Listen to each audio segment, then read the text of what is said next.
তুই টাকা দিয়েই আমার সাথে সংসার করবে, না হলে তোকে ডিভোর্স দিব, তুই কোনো টাকা পয়সা পাবি না। তোর যেগুলো টাকা নিয়েছিস তোকে আরো টাকা দিতে হবে, তুই ভাবছিস কি তোর সাথে আমি সংসার করবো? সেইভাবে বলতেছে আমাকে।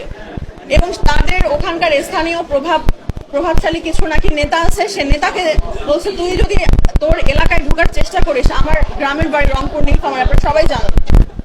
তো আমরা এখানেই থাকি, আমার বাবা মারা যাওয়ার পরে আমার মাও আমার সাথে এখানে থাকে, কিন্তু আমার মা মাঝে মধ্যে যাওয়া আসা করে, কারণ আমাদের ওখানে একটা বাড়ি আছে। কোনো ম্যাজিস্ট্রেট আমাকে কোনো শাস্তি দিতে পারবে না, কোনো জেল জরিমানা কিচ্ছু হবে না। ওগুলো ম্যাজিস্ট্রেটকে আমি পকেটে নিয়ে ঘুরি, আমাকে এইভাবে বলে।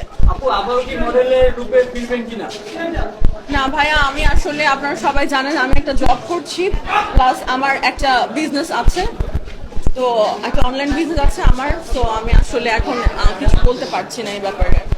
আপনার ফলোয়াররা বারবার কিন্তু আপনাকে বলছে যে আপনি মডেলের রূপে ফিরবেন কিনা, সেই প্রশ্ন কিন্তু বারবার করছে।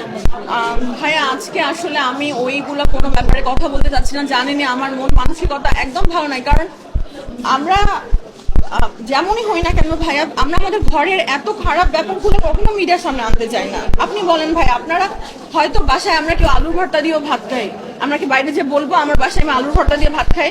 আমরা আমাদের খারাপ দিকটা কাউকে বলতে চাই না। আমরা কখন বলি? যখন আমি বাধ্য হয়ে গেছি।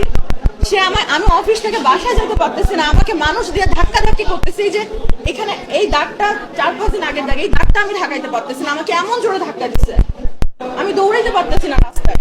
আমি বাধ্য হয়ে বরণী থানায় একটা জিডি করি, এবং থানার পুলিশ আমাকে আমার এই অবস্থা দেখে বলছে আপনি মামলা করেন, কিন্তু আমি তারপরে জিডি পর্যন্তই সীমাবদ্ধ রাখছিলাম। কিন্তু এখন আর সেটা আমার মনে হচ্ছে না কিছু হবে আসলে। দৈনিক আজকের বাংলা .net